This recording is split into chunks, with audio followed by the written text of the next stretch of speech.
Hello guys, welcome है आप लोगों का voice of trading and investing के 82nd एपिसोड में। तो अगेन ट्यूसडे के लिए मार्केट एनालिसिस करेंगे। उससे पहले आज का इंट्राडे स्टॉक देखते हैं। ठीक है, तो आज का इंट्राडे स्टॉक देखने से पहले एक लास्ट फ्राइडे का इंट्राडे स्टॉक डिस्कस करेंगे। ठीक है, जो मैंने ट्रेड किया था अडानी पोर्ट्स को मैंने ट्रेड किया था। ठीक है, कहाँ गया ये रहा। ठीक है, अडानी पोर्ट्स को मैंने ट्रेड किया था। ये देखो, जो मूवमेंट आज आई है, ये मूवमेंट की एक्सपेक्टेशन मेरे को फ्राइडे के 2 तारीख को थी। ठीक है, बट उस दिन ऐसा कुछ नहीं हुआ, ये स्टॉक साइडवेज हुआ और स्टॉप लॉस सेट हो गया इसमें। ठीक है, एंड अगेन आज वही सेटअप काम किया है। कौन सा सेटअप देखो, रिट्रेस कैंडल ऊपर, पहले ग्रीन कैंडल, रेड कैंडल में पुल बैक, ब्रेकआउट आया। मेरा रेजिस्टेंस जोन क्या है डेली टाइम फ्रेम पे वो देखो। ठीक है, कल के हाई के ऊपर मतलब 1295 के ऊपर मेरे को लेना है और एक सेलिंग जोन मेरे पास 1311 का है। तो क्या है, मेरे को 1312 के ऊपर ही इसको बाई करना है इन एनी केस। ठीक है, तो 1312 के ऊपर एक कैंडल जाके क्लोज होती है 1321 पे, जो कि एक स्ट्रॉन्ग क्लोजिंग है। उसके बाद अब चूंकि स्टॉप लॉस बढ़ा है, आप देखो, वैसे मैंने इसमें ट्रेड नहीं किया बट हाँ, स्टॉप लॉस रेडार पे ये मेरे भी था। स्टॉप लॉस 1.5% का है। ठीक है, तो 1.5% का stop loss again large cap company है, मेरे को नहीं पता था कि ये 6% चल सकता है। ठीक है, तो फिर यहाँ पे क्या करेंगे, वेट किया हम लोगों ने कि हाँ, मतलब इससे पहले मैंने परसिस्टेंट में ट्रेड कर लिया था। ठीक है, इसलिए मैंने इसमें ट्रेड नहीं किया, बट हाँ, एक होता है ना कि सेटअप रिमाइंडर है, या फिर अगर वैसा कुछ सेटअप बन रहा है तो मैं उसको ट्रैक कर रहा हूँ, तो मैं इसको ट्रैक कर रहा था। ठीक है, तो ब्रेकआउट आया, उसके बाद ये रिटेस्टिंग पे आया। अब ये सपोर्ट है, ये 1311 का जो पहले रेजिस्टेंस था वो अब क्या है, अब ये सपोर्ट है। सपोर्ट पे देखो प्रॉपर हैमर कैंडल बनी, हैमर कैंडल का हाई ब्रेक हुआ, बाइंग आया, इसी के नीचे का स्टॉप लॉस हुआ। क्यों? क्योंकि स्टॉक बुलिश है। बुलिश मोमेंटम में अगर स्टॉक सपोर्ट पे आता है और हैमर पैटर्न बुलिश एंगल्फिंग बनाता है और फिर उसका हाई ब्रेक होता है तो एंट्री है। ठीक है, ये नहीं कि कहीं भी हैमर बन जाए तो एंट्री है, इस तरह से एंट्री होती है। तो अगेन, और यहाँ पे अच्छा खासा 1:6 टू 1:6 या 1:7 का रिस्क टू रिवॉर्ड रेशियो मिला है। यही सेम चीज कल लास्ट फ्राइडे को हम लोगों ने यहाँ पे ट्राई किया था। ब्रेकआउट आया, रिटेस्टिंग पे हैमर बना, हैमर का हाई ब्रेक हुआ तो लेना है, हैमर के लो के नीचे का स्टॉप लॉस डालना है, जो कि ट्रिगर हो गया था। ठीक है, ये तो हो गया फ्राइडे की बात। अब आ जाते हैं आज का ट्रेड। आज का ट्रेड हम लोगों का परसिस्टेंट सिस्टम में है। अगेन इसका भी सेटअप आप लोग समझो। यहाँ पे देखोगे ना, तो स्टॉक क्या कर रहा है, इसको लाइन को डिलीट कर देते हैं।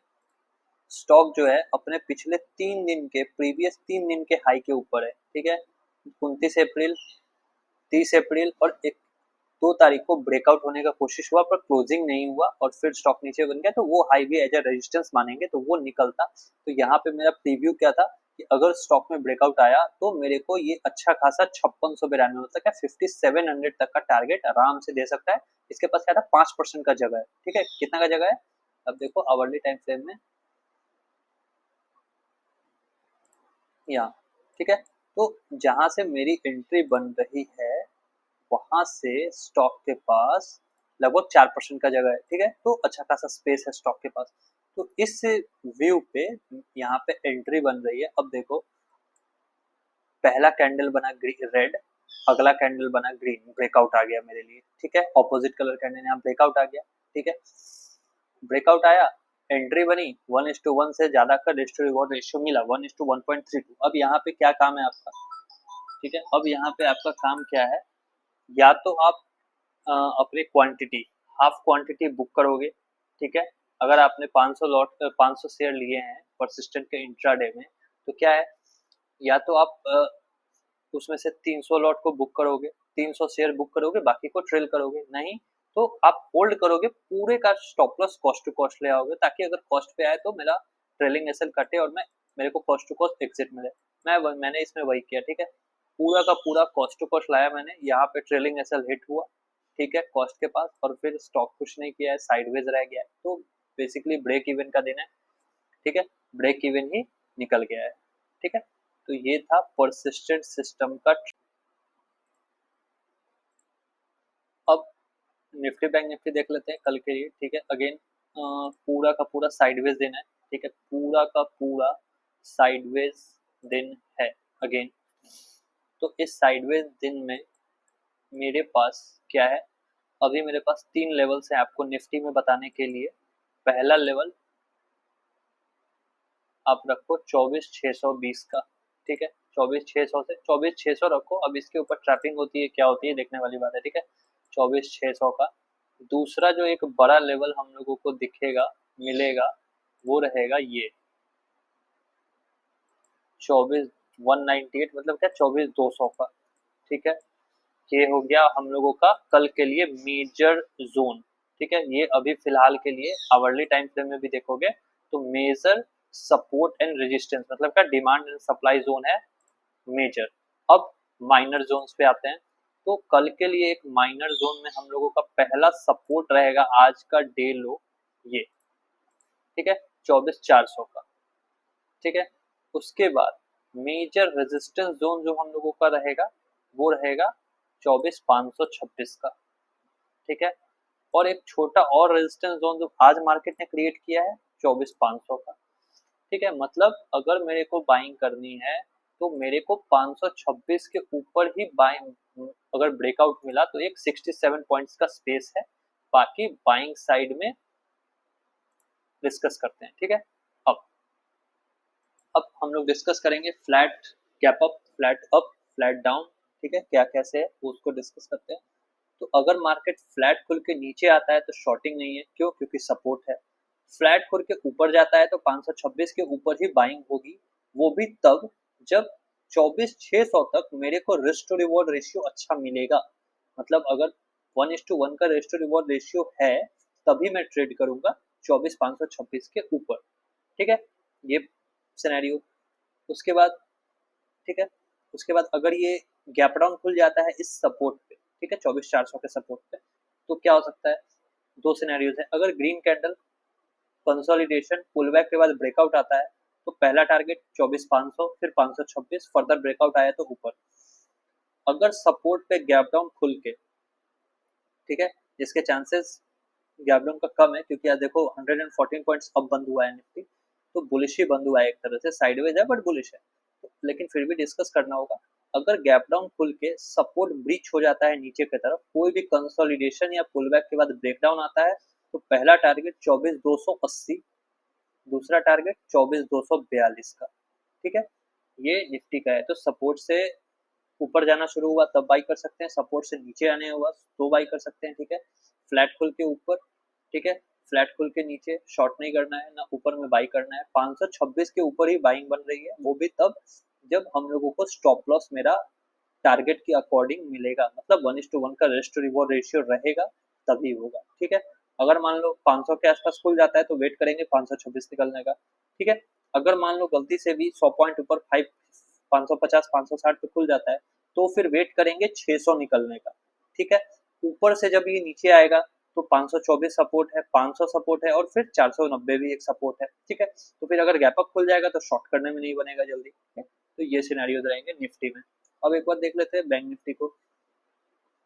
अगेन हम लोगों ने बोला था, बात किया था पहले भी कि ये काफी मतलब बैंक निफ्टी बियरिश दिखता है, ठीक है। तो बैंक निफ्टी में भी एक मेजर सपोर्ट हम लोगों का यहाँ ड्रॉन है 54,500 का। एक और सपोर्ट अभी हम लोग ड्रॉ करेंगे जो आज, जो कलर आज मार्केट ने क्रिएट किया है ये जोन, ठीक है। ये हम लोगों का एक बाइंग जोन सपोर्ट जोन है जहां से लास्ट बार भी बाइंग आया, आज भी हल्की से बाइंग आई है। बट देखने ये resistance as it is intact है जहां से सेलिंग आई थी 15 मिनट में, एज इट इज आप देखोगे। तो जब जब बाइंग आ रही है तो मतलब हाई पीछे का हाई मैच नहीं कर रहा है, ठीक है। पीछे का हाई लोअर हाइस लग रहे हैं, लोअर हाई मतलब क्या, बैंक निफ्टी बियरिश दिख रही है यहाँ से, ठीक है। तो अब यहाँ पे दो सिनेरियोज होते हैं। अगर ये फ्लैट खुला, ठीक है, और नीचे आया तो शॉर्ट होगा 54,700 के नीचे ही, तब मेरे को 200 पॉइंट का स्पेस मिलता है, ठीक है। तो उसको कैसे ट्रेड करेंगे, अगर ये गैप डाउन खुल जाता है 54,700 के आसपास 200 पॉइंट नीचे, तो यहाँ पे अगर ग्रीन कैंडल बनी कंसोलिडेशन के बाद ऊपर ब्रेकआउट आया तो पहला टारगेट होगा 55,100 से लेके 55,000 से 55,100 का जोन, ठीक है, क्योंकि 55,000 एक राउंड लेवल रहेगा तो वो भी एज अ टारगेट आप उसको ले सकते हो, ठीक है। तो 54,800 पे अगर मान लो आपको बाइंग मिल जाती है तो 200 पॉइंट का स्पेस है यहाँ पे, ठीक है। उसी सपोर्ट पे खुल के अगर ब्रेकडाउन आ जाता है तो ज्यादा नीचे जगह नहीं है, तो अगर रिस्क टू रिवॉर्ड रेशियो सही रहा तो आप इसको शॉर्ट कर सकते हो फॉर द टारगेट्स ऑफ 54,500। ठीक है, ये है। दूसरा चीज, अगर ये गैप अप खुल गया इसी जोन में 55,081 के जोन में, तो फिर आप देखो ऊपर एक 55,182 का रेजिस्टेंस है, उसके बाद सीधा 55,350 है। तो अगर मैं रहूंगा तो मैं 182 के ऊपर ही इसको खरीदूंगा फॉर द टारगेट्स ऑफ 350।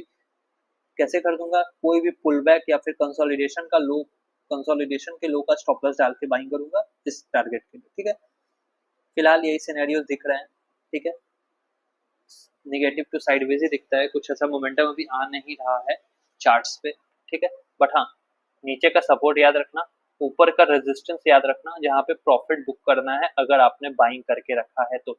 अगर किसी ने आज बाइंग कर लिया है अगेन, ठीक है, किसी ने बाइंग कर लिया है और ये गैप अप खुल जाता है 55,100 के आसपास में, तो एक 5 मिनट के कैंडल को ऑब्जर्व करो। ठीक है, अगर वो ऊपर की तरफ ब्रेकआउट कर रही है तो फिर ठीक है रुकना, वरना अगर वो रेड बन गई तो भाई एग्जिट मारना। ठीक है, क्योंकि रेजिस्टेंस के पास खुलेगा, फट से सेलिंग आएगा और ये इसको वापस से 55,000 से 700 के पास पहुंचा देगा, जो कि इसको 300 पॉइंट नीचे धकेलेगा। ठीक है, तो ये क्या होता है, gap up bearish structure create कर देगा।